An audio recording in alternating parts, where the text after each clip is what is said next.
Hello everybody. So this is a video on how to write fear inventory, which is a really great practice to get aware of what's driving your actions. And we're gonna talk you through this really simple process and try to answer a few questions that we notice usually come up in the process for people. But it's a really simple practice that you can do every day if you want to, or every time you feel like it's necessary. Especially for relationships, it's really powerful and takes you 15 or 10 minutes, up to you how long you want to write. 10 to 15 minutes is usually a good time to do that, and then you read your fear inventory to a friend, and we will demonstrate briefly how this is done. And just to add that you might write about a lot of people in your life, and you don't want to read your inventory to somebody who you've written about. So if you are resentful, we're going to talk about resentment in a moment.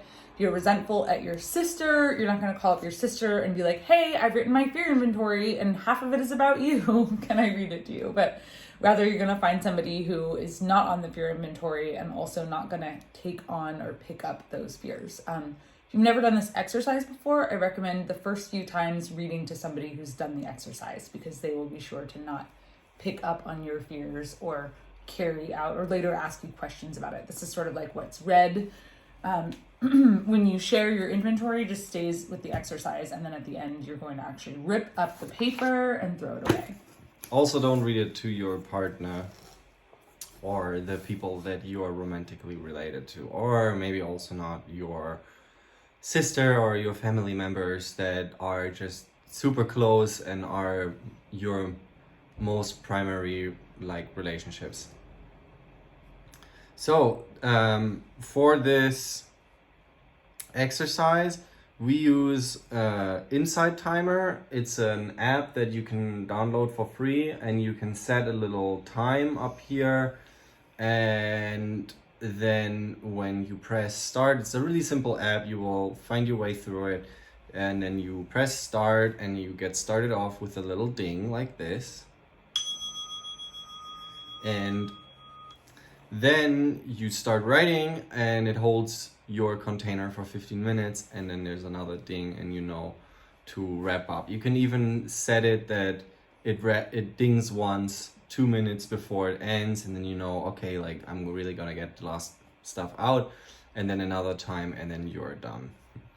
And I really recommend writing in a way where you just don't take your pen off. Just keep writing, because sometimes I don't have anything else. But if you just really use those 15 or 10 minutes to just write and get yourself to stay with your attention on the paper, sometimes it's uncomfortable to stay in the spot of looking at your fears, then often there's more, and you can just always ask and start the exercise with asking the question, what am I afraid of? So when we say fear inventory, I'm gonna talk about the word resentment now. Okay, so you might come up what am I afraid of? What am I?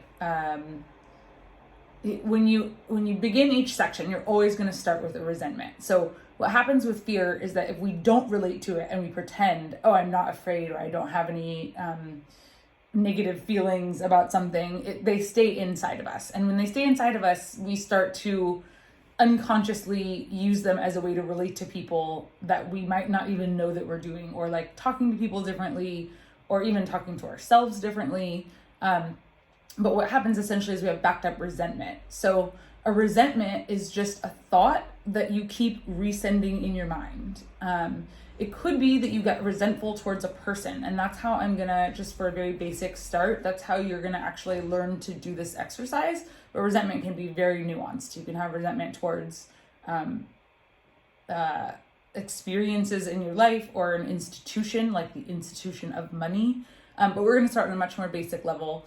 And I'll do an example. So I would say, we always address fear inventory. I address mine to God, but you could say the universe, or to my higher power or higher self, or great spirit in the sky, like anything that you believe is bigger than you that's going to help you release this thing. Doesn't matter what it is. Or nature. It could be a big tree outside your window, like whatever works for you is fine.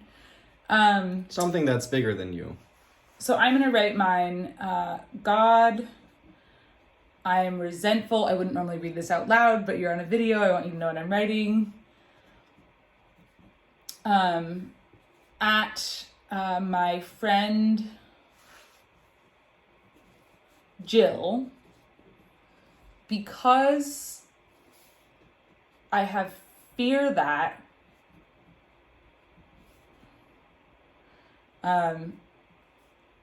she is angry at me for how I handled our argument last week. You're always going to use the same phrasing to start. Universe, I'm resentful at so-and-so because I have fear that. It's really important that you say, I have fear. The fear isn't you. So a lot of times people are like, I am fearful, or the languaging gets really mixed. And I want you to just take this and memorize this particular part is resentful at my friend so-and-so, or my sister, or my mother, because I have fear that blank. And then you're going to write in all of your fears that are underneath that resentment. So if I can't stop thinking about how my friend Jill, I'm so angry. Oh, she's so mean. Oh, she doesn't like me.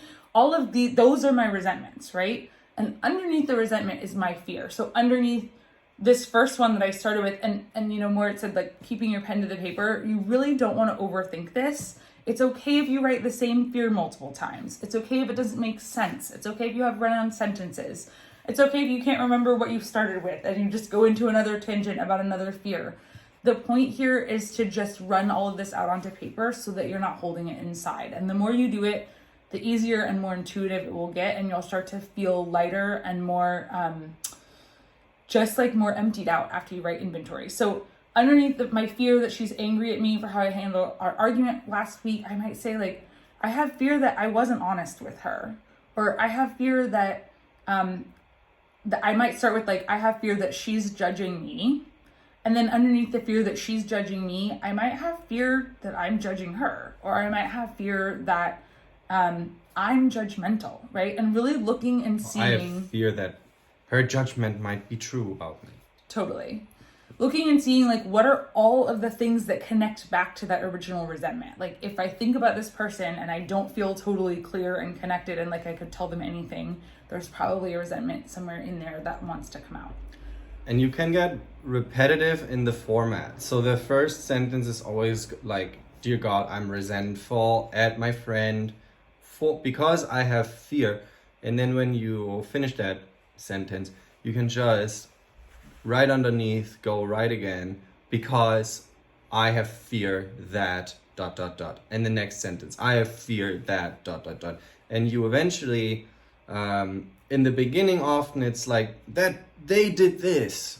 It's like sort of like your blame comes out as the voice of fear, and you can follow the thread and slowly go backwards from this fear and figure out, so I have fear that she does this, and then that means I have fear that I will feel, and that means I have fear that you slowly want to come back to yourself to figure out what is it that I am afraid of. And eventually you might get to a place where you realize like, oh, I'm afraid that like all the judgment, all the resentment, all the things that I'm afraid that she will do will eventually lead me to, for example, being alone. I fear being alone. And then you really are at your core fear that's driving the whole thing to escalate this much.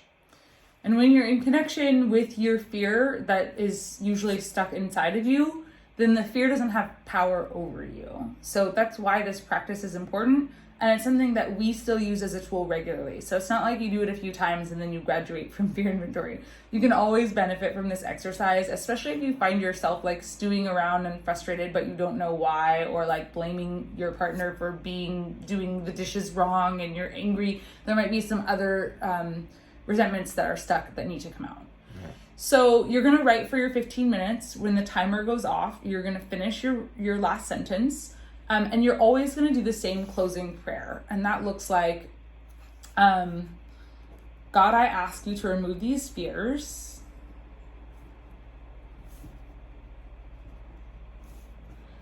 I pray only for the knowledge of your will for us.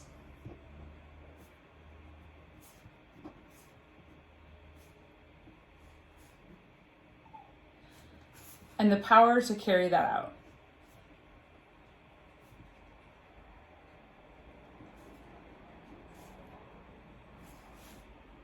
For me, and then I'm going to list Jill, my mother, my sister, my Money. Really anything that just came up for you in the my fear inventory. loan holding institution, for my college loans, like anything that you get stuck and resentful about that you've just talked about in your inventory, you want to list in the final prayer. So God, I ask you to remove these fears. I pray only for the knowledge of your will for us and the power to carry that out. For me, so-and-so, so-and-so, so-and-so, and so-and-so. Thank you. Maybe you play this video like slow and just write this down on a little sheet for yourself. And then after a few times writing it, it just becomes sort of like easy to remember. And then one of the really most important parts of your inventory that I think also is really challenging for people is that you do want to read this. So I always say fear inventory is kind of like taking a poop. And after you take a poop, if you don't flush the poop, it continues to smell up your bathroom or your forest, wherever you're going to the bathroom. So you want to rip up the paper and throw it away. And I recommend like the first... Wait. First we read them. Yes. Oh, sorry. First we read them Okay. to your chosen person. And the way you read this, you wanna, if the person that you read them to hasn't yet done this, you wanna just instruct them a little bit and say, I'm going to read this to you.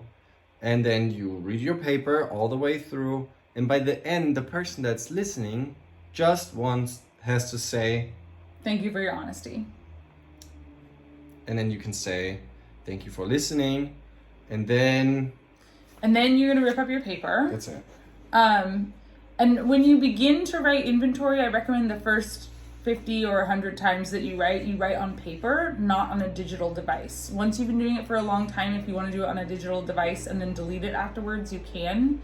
But it's really important that you be in physical relationship with this stuff because it's coming out of your body and you want to release it. And writing it down on paper is a really kinesthetic, powerful way to move it from being stuck up here or in here out through your arm and into the paper, and then having a tangible experience of like ripping up the paper Get rid of it into little pieces, and you're free of all of those fears. And if they come up tomorrow in your inventory, that's fine. They might come up every day in your inventory, but once you've read them to somebody and shared them with another person, that's really where the freedom comes in, is like knowing you're not alone in this experience and you can let it go.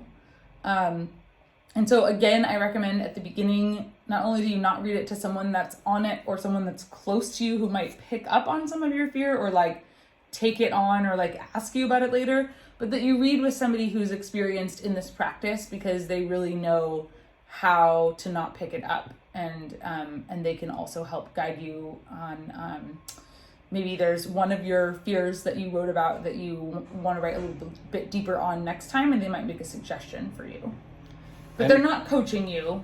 Yeah, the little recommendation that I would say is like really make a habit that you just read it, say thank you, and move on, because it it can become like an urge to talk and process about these things, and you've just told somebody like a vulnerable part of yourself, and you don't want to get into the habit that you like, oh, but like what does that mean, and like get into discussion about it.